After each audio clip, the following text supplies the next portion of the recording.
Kumusta kayo mga kaagimat? Meron na naman tayong bagong kwento na ibabahagi ko sa inyo. Ito ay ipinadala ng ating letter sender na si Alice. Gusto niyang ibahagi ang nangyari sa kanyang amo na isang laytira.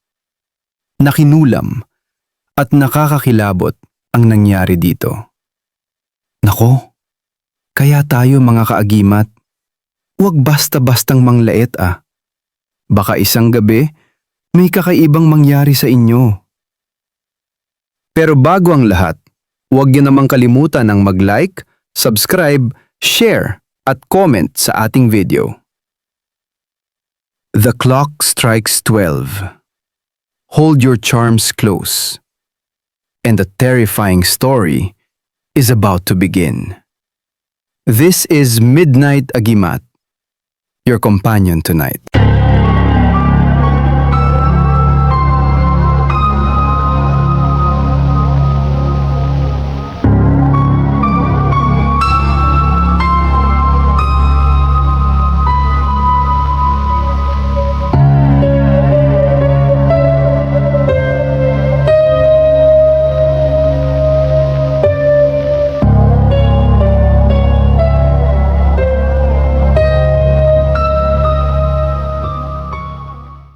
Bagal mo talagang kumilos, Alice.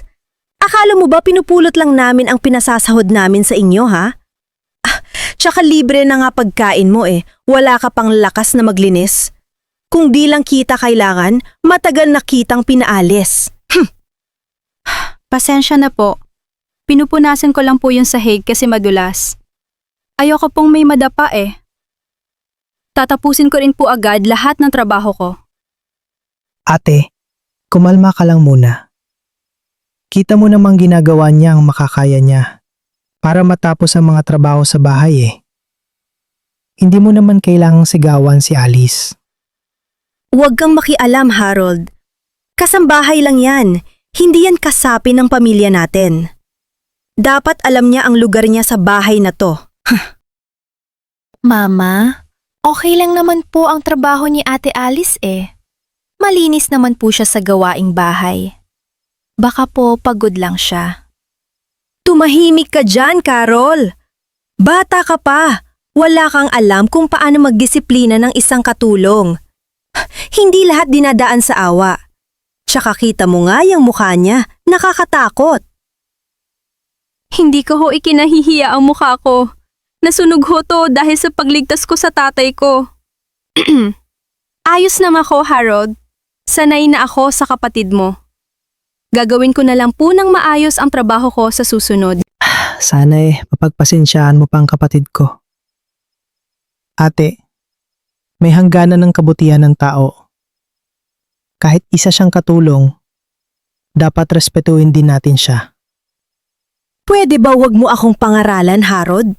Sa bahay ko pa talaga. Kung ayaw mo sa patakaran ko, pwede kayong umalis pareho dito sa bahay. Hindi yan ang punto, ate. Ang punto ko, tao rin siya na kailangan tratuhin ng tama. Hindi masama ang maging mabait, Ate Marga. Bahala na nga kayo dyan. Magsama-sama kayo. Ate Alice, mamaya samahan mo ako maggulay ha. Gusto kong may kausap ako habang nagkukulay eh. Masaya ka rin kasing kausap eh. At saka mabait. Sige, Carol. Pagkatapos ko dito, pupunta ako sa kwarto mo. Salamat ha. Kahit na paano gumaan ang pakiramdam ko. Habang nagwawalis ako, ramdam ko pa rin ang bigat ng mga salitang binitawan ni Aling Marga sa akin. Lalo na nung laitin niya ang sunog kong mukha. Sanay na ako, oo. Pero hindi ibig sabihin nun, hindi na ako nasasaktan. Si Harold lang talaga ang nagiging sandalan ko. At si Carol, siya ang ilaw sa madilim kong mundo. Kahit isa pa siyang bata, napapasaya niya ako. Tapos na ang trabaho ko. At ngayon, nasa silid ako ni Carol para samahan siya. Ate Alice, bakit parang lagi kang malungkot? kahit nakangiti ka. Naiintindihan ko ang nararamdaman mo kahit bata pa ako. Hindi lahat ng nakangiti masaya sila. Ang talino mo magsalita para sa edad mo, Carol. Minsan kasi, kailangan nating maging matatag. Hindi lahat ng laban pwedeng ipakita. Pwede mo akong sabihan kung may problema ka, Ate Alice. Hindi ako magsusumbong, promise. Gusto ko lang na gumaan ang pakiramdam mo. Salamat, Carol Malaking bagay na yan sa akin. Sapat na yung may nakikinig sa mga problema ko. Carol, gabi na. Dapat tulog ka na. Ate Alice, okay ka lang ba? Parang may bumabagabag sa'yo Okay lang po ako, Harold.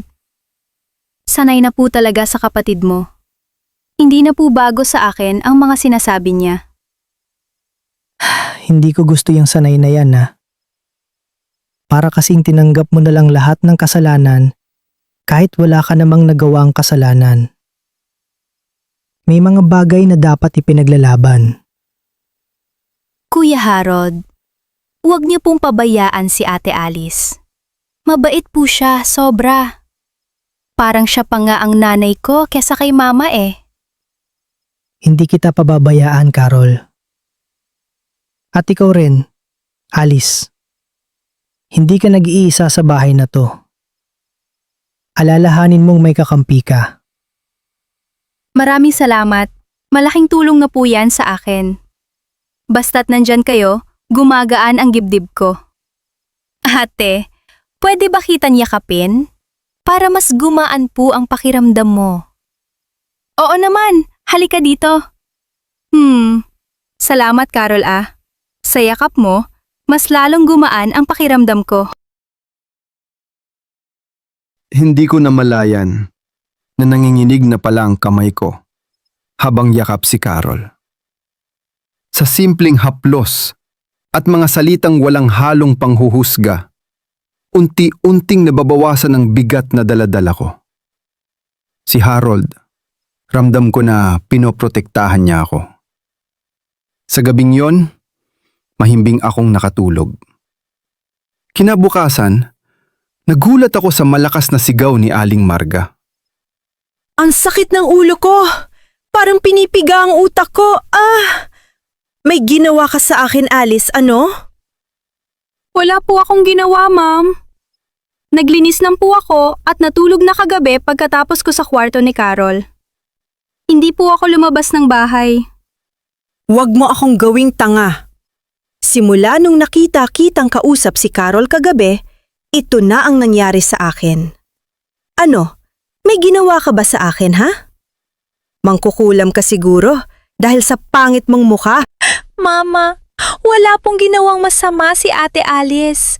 Nag-usap lang po kami at tinulungan niya akong magkulay. Tumahimik ka, Carol! Isa ka pong bata ka. Panay ang pagtatanggol mo sa babaeng yan.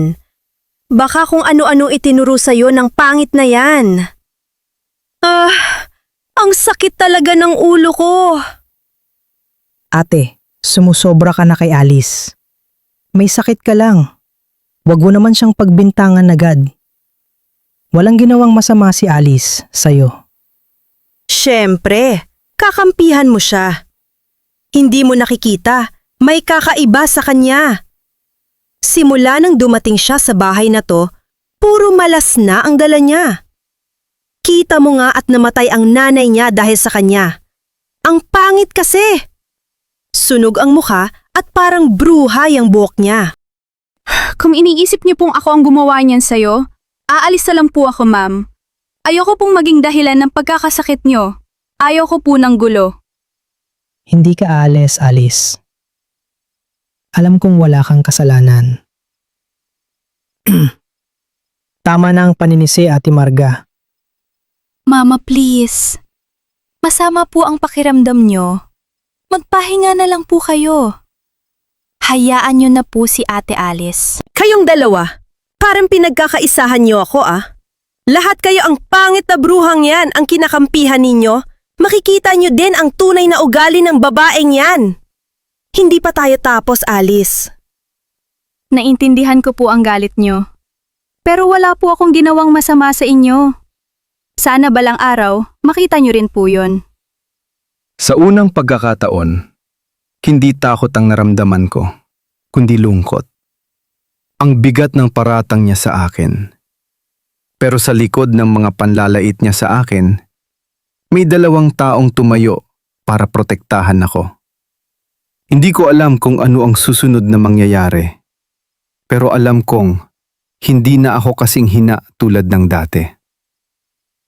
Ngunit araw-araw, mas lalong lumala ang sakit ni Aling Marga. Harold, huwag ka muna lalapit sa kanya. Kita mo naman, parang sasabog na siya sa galit. Ayokong madamay ka dahil lang sa akin.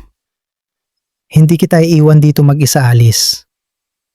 Kung magagalit man siya, ako ang sasalo.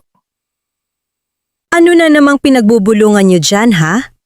Kita mo, Harold, pati isip mo, nilalaso na ng bruhang yan. Isa siyang mangkukulam, maniwala ka sa akin. Mama, tama na po. Di ba ho may sakit kayo? Mas mabuti pong magpahinga muna kayo. Tsaka, hindi po masamang tao si Ate Alice. Ramdam ko po yon. Ma'am, magpapahinga na lang po kayo. Gagawa po ako ng mainit at saa para maging maayos ang pakiramdam mo. Baka po makatulong kahit kaunti. Huwag mo akong alukin ng kahit ano. Baka may halo pang lason yung tsaa mo. Hindi ako tanga, Alice. Gusto mo akong mawala para ikaw na ang magreyna-reynahan dito. Ate, tama na ho. Kung ayaw mo siyang magtimpla, ako na lang ang gagawa. Huwag mo lang siyang sigawan. Pabida ka na naman, Alice. Ikaw, Harold, kapag napahamak ka dahil sa babaeng yan, huwag kang lalapit sa akin para humingi ng tulong. Pinili mo yan, kaya magdusa ka. Kuya Harold, ako na po ang magdadala ng gamot. Ate Alice, samahan mo na lang po ako sa kusina. Sige Carol, samahan na kita. Samahan ko na kayo. Habang naglalakad kami papuntang kusina, ramdam ko ang talim ng mga matang nakatingin sa likuran ko. Pero mas ramdam ko ang presensya ni Harold. Tahimik, steady, parang pader na pwedeng sandalan. Hindi man niya sabihin, malinaw ang intensyon niya. Sa gitna ng gulo, may kapayapaan akong nararamdaman kapag nariyan siya. Dahil sa dami kong iniisip, hindi ko na malaya na lumilipad na pala ang isipan ko sa kung saan. Alice, okay ka lang ba? Kanina pa kita pinagmamasdan. Ang layo ng iniisip mo. Okay lang ako. Huwag mo akong alalahanin eh. Madadamay ka lang sa kamalasan ko sa buhay. Hindi mo deserve ang pagsalitaan ng masasakit na salita. Hindi dahil tahimik ka. Pwede ka ng tapak-tapakan. May hangganan din ang kabaitan, Alice. Alam ko, Harold. Pero minsan, mas matapang ang taong nananahimik na lang. Hindi lahat ng laban kailangang ipakita. Kuya Harold, Ate Alice, uminom na po si Mama ng gamot. Pero nanginginig po ang kamay niya. Natatakot po ako eh. Huwag kang matakot, Carol. Nandito naman kami eh. Hindi namin pababayaan ang mama mo, pangako. Harold, mamasakit ang tiyan ko. Parang may gumagapang sa loob eh. Tulungan mo ako. Ate, humiga ka muna. Huwag kang babangon ha. Tatawag ako ng doktor. Baka may malala ka ng sakit. Huwag mo ngang sabihin yan, Harold. Huwag kang tumawag ng doktor. Alam kong si Alice ang dahilan ng pagkakasakit ko. Kita mo yung mukha niya? Yan ang sumpa. Ma'am, hindi po talaga ako ang gumawa nito sa inyo eh. Sana naman ho, paniwalaan niyo ako. Tsaka, aalis na lang ho ako. Naawa ako kay Ma'am Marga. Pero nasasaktan pa rin ako sa pambibintang niya sa akin noon. Hindi ako galit, kundi malungkot ako dahil sa pagiging bato ng puso niya. Ipinapanalangin ko sa Diyos na sana maging okay na siya. Alice, huwag kang magsalita ng ganyan. Hindi solusyon ang pag-alis mo. Hindi ikaw ang problema dito. Aba, ngayon ako pa ang lalabas na masama dito ha? Ang bilis mong mabighani sa babaeng yan, Harold. Ma'am, wala po akong intensyon na masama sa inyo. Gusto ko lang po magtrabaho ng tahimik. Ate, huwag mo namang laitin si Alice. Wala siyang ginagawang masama sa atin. Please lang, makinig ka naman sa akin, no? Tumahimik ka! Huwag niyong ipamukha sa akin na masama ako sa sarili kong pamamahay. Mama, hindi po kayo nag-iisa. Nandito po kami. Huwag niyo po kaming itulak palayo. Mahal na mahal ka po namin ni Kuya Harold. Ah! Masakit! Para may gustong lumabas sa bibig ko. Harold! Ate, ano yan? Bakit may ipis? Diyos ko, anong nangyayari sa'yo? Ma'am, huminga po kayo ng malalim. Harold, hindi nga to ordinaryong sakit. Hindi pa ito ang katapusan. May magbabayad sa lahat ng to. Nang makita kong sumusuka siya ng ipis at gumagapang ang alupihan palabas ng katawan niya, nanlamig ang buong katawan ko. Alam kong kinukulam si Ma'am Marga. Halis, hawakan mo muna si Carol. Ako na muna ang bahala kay ate. Ate Alice, natatakot po ako. Parang hindi na si Mama ang nakikita ko. Bakit parang may gumagalaw sa loob ng katawan niya? Shh! Huwag mo siyang tingnan, Carol. Sa akin ka tumingin, kuminga ka ng malalim. May dahilan ng lahat ng to at malalaman din natin kung anong nangyayari sa mama mo. Huwag niyo akong lapitan! Naririnig ko sila. May bumubulong sa tenga ko. Lahat kayo, traidor! Ugh! Ate, tigilan mo na yan. Hindi ka namin iiwan na ganyan ang kalagayan mo.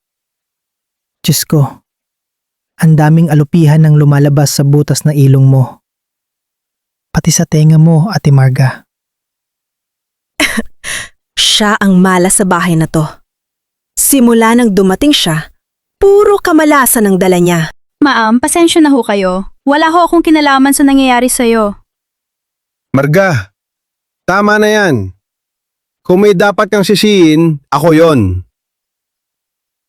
Nang marinig ko ang boses na yon, biglang huminto ang mundo. Kilalang kilala ko ang tinig na yon, paos, matigas, pero nakakatakot. Ang tatay ko ang dumating. Hindi ko alam kung matatakot ba ako o iiyak. Dahil sa paraan ng pagpasok niya, alam kong hindi lang siya bibisita sa akin. Ako ang gumawa niyan sa'yo. Kung ano man ang nararamdaman mo ngayon, bahagi yan ng leksyong ibinigay ko sa isang laitirang kagaya mo. Sino ka? Bakit parang alam mo kung nangyayari kay Ate Marga? Tay, anong ginagawa mo dito? Ikaw ho ba ang may gawa kay Ma'am Marga niyan? Tay, bakit po? Oo anak, ako ang may gawa niyan sa Letira mo. Ako ang nagpadama sa kanya ng sakit katulad ng sakit na ipinaramdam niya sa'yo. Kayo po? Ibig sabihin, kayo ang dahilan kung bakit ganyan ang mama ko? Ikaw! Ikaw ang may kagagawan ng lahat ng to. Sabi ko na, di ba Harold? Malas talaga ang dala niyang pangit na Alice na yan. Tingnan mo ang ginawa ng tatay niya sa akin. Hindi yan kulam na ikamamatay mo. Isa yung leksyon sa mga kagaya mo. Para maramdaman mo kung gaano kasakit ang paulit-ulit mong panghahamak sa anak ko. Sobra na ho ang ginawa mo sa ate ko. Wala kang karapatan para saktan siya ng ganito. Gusto kong pigilan si tatay, Pero hindi ko alam kung anong mararamdaman ko nung oras na yon. Hindi ako sanay makita siyang ganito, handa sa anumang laban. Natatakot ako sa maaring gawin sa kanya. Ayaw ko sana itong gawin, Harold. Isa akong ama na nagmamahal sa kanyang anak. Araw-araw kong nakikita kung paano niya iniinsulto si Alice. Hindi ako umimik at nakatingin lang sa malayo. Pero napuno rin ako at nasaktan. Kailangan niyang maramdaman ang sakit na binibigay niya sa anak ko. Tay, hindi mo kailangan gawin to para ipagtanggol ako. Kaya ko naman yung magtiis eh. Tingnan mo yan, pa-victim pa rin. Ako nahihirapan, pero ikaw pa rin ang ape. Hindi kita gustong patayin, Marga. Kung gusto kita mawala, matagal ko na sanang ginawa. Ang gusto ko lang, magising ka sa pagiging masama mo. Ate, pakinggan mo siya. Naiintindihan ko na siya. Gusto ka lang niyang matuto. Baka oras na para baguhin mo ang sarili mo. Mama, please po, magbago ka na po.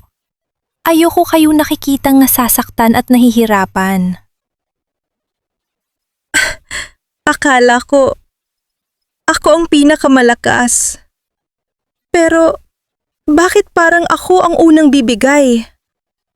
Ayoko. Ayokong maging mahina. Dahil kahit bato ang puso, kapag paulit-ulit na binasag ng katotohanan, mabibiyak din yan. Doon ko naintindihan na hindi lang pala si Maam Marga ang sugatan.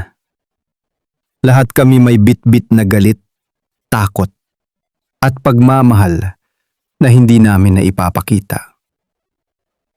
Hindi ko alam kung mapapatawad ba ni tatay si Maam Marga. Pero alam kong may puso si tatay para patawarin ito.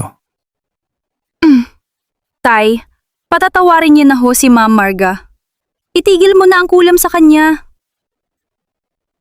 Hindi pa tapos ang leksyon para kay Marga, anak. Hindi ko siya pinaparusahan para gumanti, kundi para magbago. Parang sinusunog ang sikmura ko. Gusto kong sumuka pero... Hindi lang ganyan ang kaya kong gawin sa iyo, Marga. Hindi ko na kaya. Nanghihina at napapagod na ako. Manong, tama na po. Natatakot na po ako para kay Mama. Baka kung ano na mangyari sa kanya. Tama na po, Mang Joey. Nakikita niyo naman ang kalagayan ng ate ko. Hindi na po leksyon ang ginagawa niyo. Sobra na ho siyang nasasaktan. Tay, tama na po. Nakikiusap ako. Ayokong may masaktan pa dahil sa akin. Anak, hindi ko to ginagawa dahil sa galit ako sa kanya. Ginagawa ko to dahil may mga taong natututo lang kapag sila nang nasasaktan. Masakit tanggapin pero totoo yun. Ayoko na! Parang pinipiga ang loob ko. Sige na, magbabago na ako. Tama na. Mama, kapit ka lang po. Nandito lang po ako. Hindi po kita iiwan. Mahal kita po, Mama. Mang Joey, ako na ho ang nakikiusap sa inyo. Itigil niyo na ho to. Hindi ko na kayang makitang nahihirapan ng kapatid ko. Carol, lumapit ka rito. May ibibigay ako sa iyo. Ayoko madamay ka sa kasalanan ng mama mo. Nung panahong yon, hindi ko maintindihan ang mararamdaman ko. Ang tapang ni tatay. Pero ramdam ko rin na nahihirapan siya sa kanyang desisyon. Hindi siya halimaw. Isa lang siyang amang mapagmahal at pinoprotektahan ang anak. Sa gitna ng patuloy na pagsusuka ni Ma'am Marga, ang sigaw niya at takot. Doon ko nakita kung gaano kadelikado ang kulam kapag ikaw ang nabiktima nito. Isuot mo to, Carol. Isa yung anting-anting. Hanggat suot mo yan, hindi ka masasaktan ng kahit sino at ng kahit anong elemento. Maging ang kulam ay hindi tatalab sa'yo. Nangiinig po ang kamay ko. Pero salamat po dito ah. Kahit papaano, gumaan ang pakiramdam ko. Huwag! Huwag niyong idamay ang anak ko! Ako lang ang kailangang magbayad sa mga ginawa ko. Ako lang dapat! Huwag kang mag-alala dahil ikaw lang ang magbabayad. Ikaw ang may ginawang kasalanan. At saka isa pa, hindi kasalanan ng anak ang kasalanan ng magulang. Ate, pakinggan mo sana si Mang Joey. Hindi kanya gustong saktan. Gusto lang niyang mapabuti ka.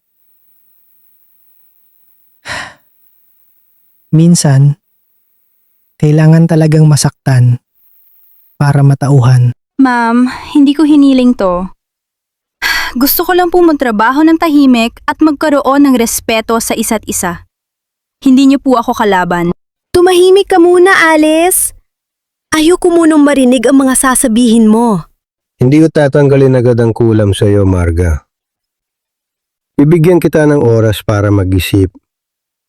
Kaya sana tama ang maging desisyon mo. Mama, magbago ka na. Hindi ko kayang makita kang ganito. Ayoko pong lumaki na wala ka sa tabi ko. Please po, Mama. Kung may natitira pang kabutihan dyan sa puso mo, ate, please gawin mo ang tamang desisyon. Huwag mong sayangin ang pagkakataon na ibinigay sa'yo. Kailangan mo lang ay magbago. Sa bawat segundo, parang bumabagal ang oras. Gusto kong lumapit pero parang may pader sa pagitan namin ni Maam Marga. Nakaramdam na ako ng pagod. Nakita ko si Carol na pilit pinapakalma ang kanyang ina. At doon ko na-realize na may mga batang nagdurusa sa maling ugali ng kanilang mga magulang. Alice, pwede ba kitang kausapin mamaya? Huwag muna ngayon. Hindi ka pa kaya eh. Pero kailangan ko munang mag-isip. Opo, ma'am. Nandito lang po ako. Hindi ako aalis. Anak, kapag humingi siya ng tawad, ikaw nang magdedesisyon niya. Dahil ginawa ko to para sa'yo, sundin mo kung ano ang nasa puso mo, anak. Salamat po, Tay. Salamat dahil sa pagmamahal mo sa akin. Alice, gusto sana kitang makausap eh. Anak, iwan ko na muna kayo. Anong pag-uusapan natin, Harold? Alice, may sasabihin sana ako sa'yo eh. Matagal ko nang tinatago to sa'yo. Sa tingin ko, ito na ang tamang oras para ipagtapat ang nararamdaman ko sa'yo. Harold, natatakot ako eh. Pero kung ano man yan, pakikinggan kita. Alice, mahal kita. Hindi bilang isang kaibigan. Mahal kita bilang ikaw at tanggap kita. Harold, mahal din kita. Salamat sa pagtanggap mo sa akin. Huwag ka sanang magbago. Hinding-hindi mangyayari yon. Ate Alice, salamat po ah. Kahit naging masama si Mama, hindi niyo po kami iniwan. Hindi lahat may mabuting puso katulad ng sayo. Pasensya na kung nadisturbo ko ang pag-uusap ninyo. Gusto ko lang na humingi ng tawad sa lahat ng ginawa ko sa iyo, Alice. Pangako, hinding-hindi ko na yon gagawin pa sa iyo at sa ibang tao. Pinapatawad na ho kita, Ma'am Marga. Lahat ng tao nagkakamali at lahat ng tao ay nagbabago. Karapatan niyo pong mabigyan ng pangalawang pagkakataon. Tatapusin ko na ang kulam ko sa iyo. Sapat na ang naranasan mo at alam kong natuto ka na. Nasa sayo na ang desisyon kung magbabago ka. Masaya ako nun dahil sa wakas humingi na rin ng tawad si Ma'am Marga. Alam kong sincero siya sa paghingi ng tawad. Nangako siyang magbabago na. Tinapos na ni tatay ang kulam. At sa wakas, naging magaan na rin ang pakiramdam ng bawat isa sa amin. Sa gitna ng lahat, nandoon si Harold. Hawak ang kamay ko. Sa wakas, may liwanag na rin kaming nakikita. Matapos ang ilang araw, tuluyan na ngang gumaling si Ma'am Marga. Alice, mas magaan na ang pakiramdam ko ngayon. Hindi na ako sumusuka at mahimbing na ang tulog ko sa gabi.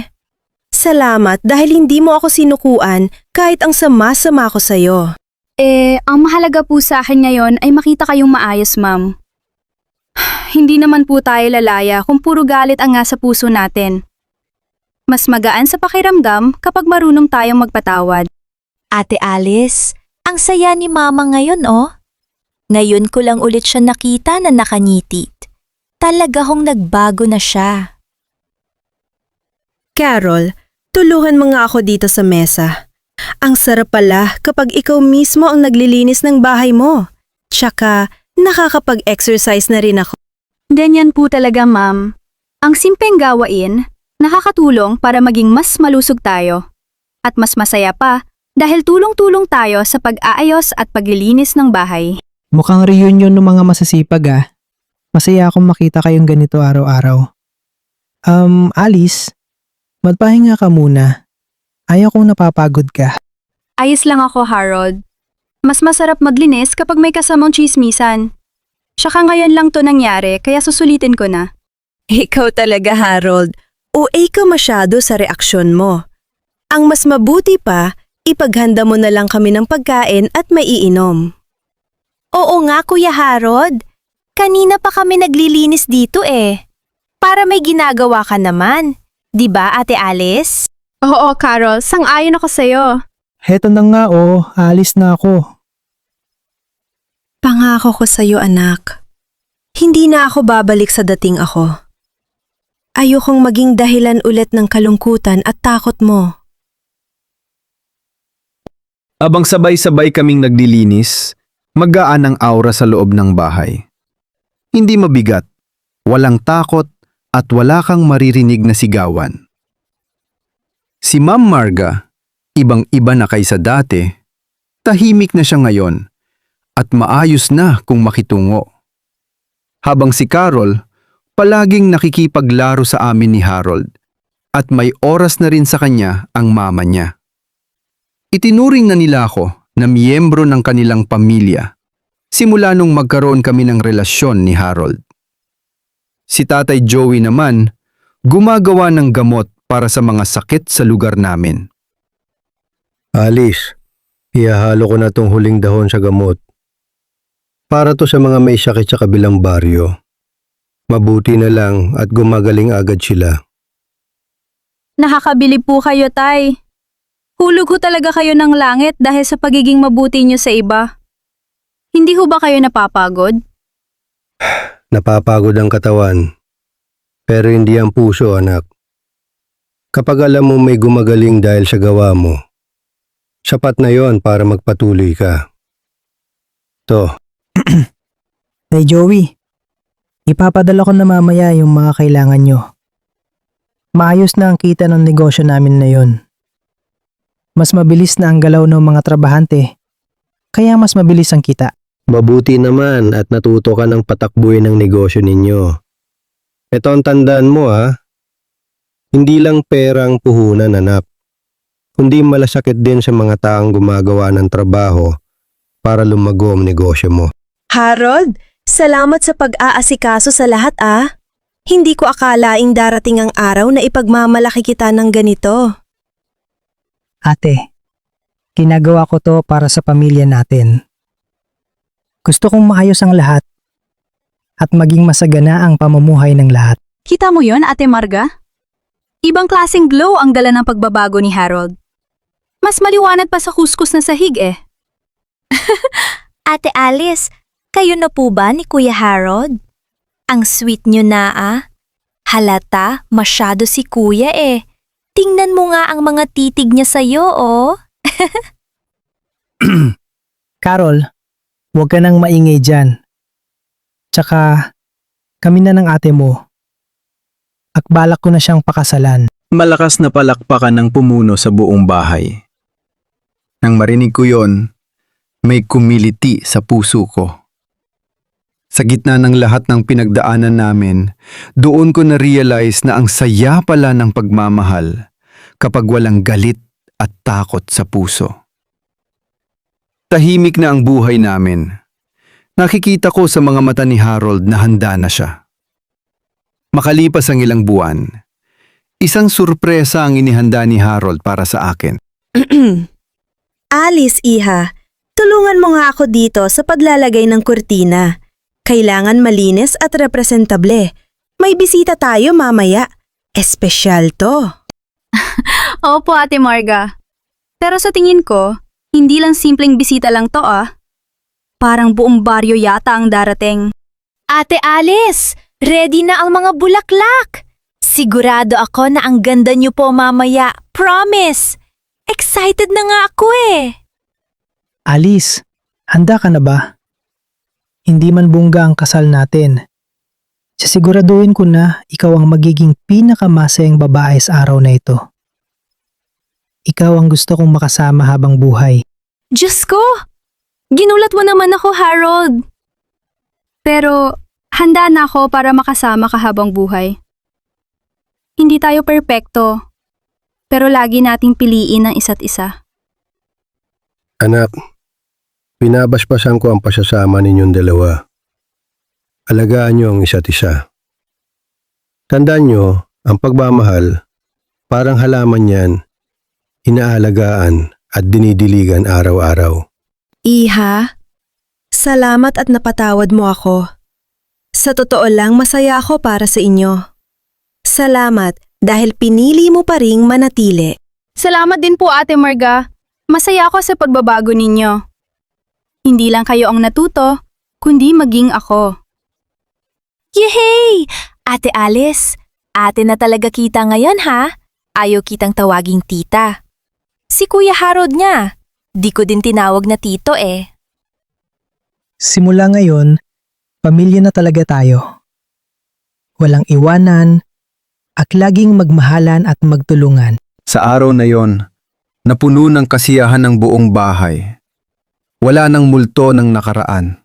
Wala nang galit. Sina Ate Marga, Carol at Tatay Joey, lahat kami may bagong papel sa buhay ng isa't isa. Habang hawak ko ang kamay ni Harold, alam kong makakaya naming harapin ang lahat. Ikinasal nga kaming dalawa sa harapan ng mahal naming sa buhay. Natunghaya na ulit natin ang isang nakakatakot na kulam sa amo ng ating letter sender.